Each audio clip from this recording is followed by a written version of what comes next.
தானியேல் அதிகாரம் 9. 70 வாரங்கள். கப்ரியேலின் விளக்கம்.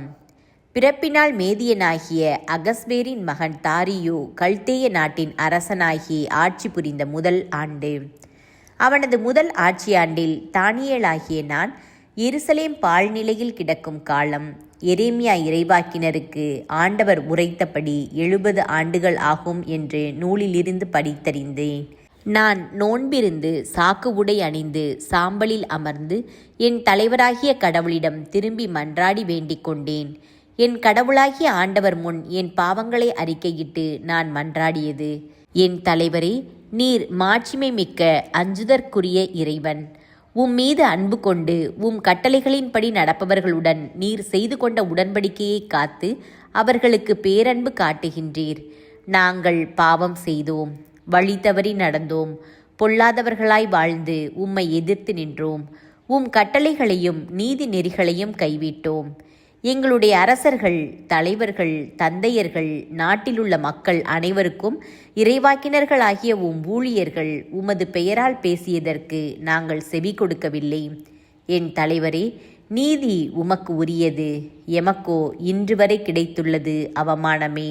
ஏனெனில் யூதாவின் ஆண்களும் எருசலேம் வாழ் மக்களும் இஸ்ரேலை சார்ந்த யாவரும் ஆகிய நாங்கள் உமக்கு எதிராக செய்த துரோகத்தின் பொருட்டு அருகிலோ தொலையிலோ உள்ள எல்லா நாடுகளுக்கும் உம்மால் இன்று வரை விரட்டப்பட்டுள்ளோம்.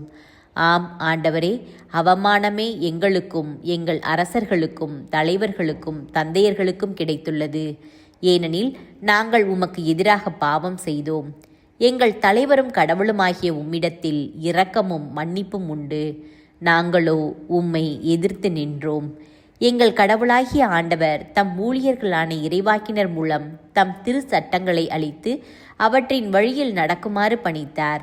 நாங்களோ அவரது குரலொலியை ஏற்கவில்லை. இஸ்ரேலர் யாவரும் உமது திருச்சட்டத்தை மீறி குரலுக்கு பணிய மறுத்து விலகி சென்றனர். கடவுளின் ஊழியரான மோசேயின் திருச்சட்டத்தில் எழுதப்பட்டபடி சாபமும் கேடும் எங்கள் தலைமேல் கொட்டப்பட்டன. ஏனெனில் நாங்கள் அவருக்கு எதிராக பாவம் செய்தோம்.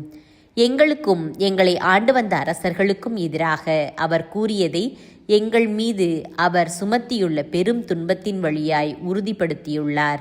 ஏனெனில் எருசலேமுக்கு எதிராக நிகழ்ந்தது போல் உலகில் வேறெங்கும் நடக்கவே இல்லை. மோசேயின் திருச்சட்டத்தில் எழுதியுள்ளவாறே இத்துணை துன்பமும் எங்கள் மேல் வந்துள்ளது. ஆயினும் நாங்கள் எங்கள் கொடிய செயல்களை விட்டொழித்து உமது உண்மை வழியை ஏற்று ஆண்டவரும் எம் கடவுளுமான உமக்கு உகந்தவர்களாய் நடக்க முயலவில்லை. ஆகையால் ஆண்டவர் எங்களுக்கு உரிய தண்டனையை தயாராக வைத்திருந்து எங்கள் மீது சுமத்தினார். ஏனெனில் எங்கள் கடவுளாகிய ஆண்டவர் தாம் செய்யும் செயல்கள் அனைத்திலும் நீதியுள்ளவர். ஆனால் நாங்கள்தான் அவரது குரலுக்கு பணிய மறுத்தோம். அப்படி இருக்க எங்கள் தலைவராகிய கடவுளே, மக்களை நீர் மிகுந்த ஆற்றலோடு எகிப்து நாட்டிலிருந்து மீட்டு இன்று வரை உமது பெயருக்கு புகழ் தேடிக்கொண்டீர். நாங்களோ பாவம் செய்தோம், பொல்லாதன புரிந்தோம். ஆனால் எம் தலைவரே, உம்முடைய நீதி செயல்களுக்கேற்ப உமது நகரமும் உமது திருமலையும் ஆகிய எருசலேமை விட்டு சினமும் சீற்றமும் விலகுவதாக. ஏனெனில் எங்கள் பாவங்கள் எங்கள் தந்தையரின் கொடிய செயல்களின் காரணமாக எருசலேமும் மக்களும் எங்களை சுற்றி வாழும் மக்களிடையே நிரந்தர பொருளாக மாறிவிட்டனர். ஆகையால் எங்கள் கடவுளே, இப்பொழுது அடியானின் வேண்டுதலையும் விண்ணப்பங்களையும் ஏற்றுக்கொள்ளும். பாழாய் கிடக்கிற உமது தூயகத்தின் மீது தலைவராகிய உம்மை முன்னிட்டே உமது முகத்தை ஒளிர செய்வீராக. என் கடவுளே, செவிசாய்த்து கேட்டருளும். கண்களை திறந்து எங்கள் பாழிடங்களை உமது பெயர் தாங்கிய நகரையும் நோக்கியருளும். நாங்கள் எங்கள் நேர்மையை நம்பாமல் உமது பேரிரக்கத்தை நம்பி எங்கள் மன்றாட்டுகளை உமது முன்னிலையில் சமர்ப்பிக்கிறோம்.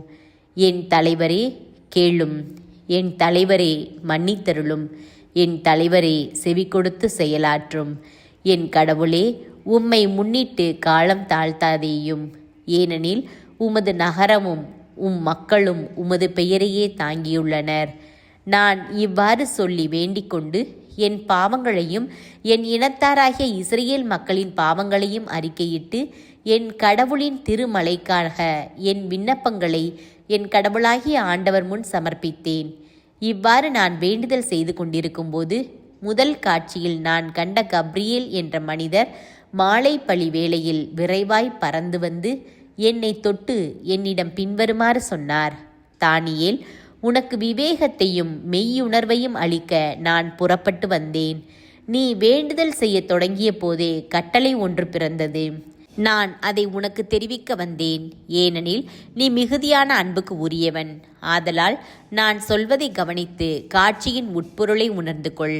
உன்னுடைய இனத்தவரும் உனது புனித நகரும் குற்றங்கள் புரிவதையும் பாவம் செய்வதையும் நிறுத்திவிடுவதற்கும் கொடிய செயல்களுக்கும் கழுவாய் தேடுவதற்கும் முடிவற்ற நீதியை நிலைநாட்டுவதற்கும் திரு காட்சியையும் இறை வாக்குகளையும் முத்திரையிடுவதற்கும் திரு தூயகத்தை திருநிலைப்படுத்துவதற்கும் குறிக்கப்பட்ட கெடு 70 வாரங்கள் ஆகும். ஆகவே நீ அறிந்து தெளிவு பெற வேண்டியதாவது, எருசலேமை மீண்டும் கட்டி எழுப்புமாறு கட்டளை பிறப்பதற்கும் அரசராக திருப்பொழிவு செய்யப்பட்டவர் வருவதற்கும் இடையே உள்ள காலம் 7 வாரங்கள் ஆகும். பின்பு சதுக்கங்களும் அகழிசூழ் அரண்களும் அமைத்து அந்நகரை மீண்டும் கட்டியெழுப்ப 62 வாரங்கள் ஆகும். ஆயினும் அது தொல்லை நிறைந்த காலமாயிருக்கும்.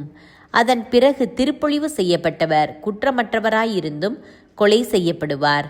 படையெடுத்து வரவிருக்கும் அரசின் குடிமக்கள் நகரையும் தூயகத்தையும் அழித்து விடுவார். பெரும் பிரளயம் போல முடிவு வரும். கடவுளின் ஆணைப்படி இறுதி வரை போரும் பேரழிவுமாயிருக்கும். 1 வாரம் அவன் பலரோடு உடன்படிக்கை செய்து கொண்டு அரசாழ்வான். அந்த வாரத்தின் பாதி கழிந்த பின் பலியையும் காணிக்கையையும் நிறுத்திவிடுவான். திருக்கோவிலின் முனையில் பாழாக்கும் அருவருப்பு வைக்கப்படும். அதை அங்கு வைத்து பாழ்படுத்தியவன் கடவுளின் ஆணைப்படி இறுதியில் அழிவுறுவான்.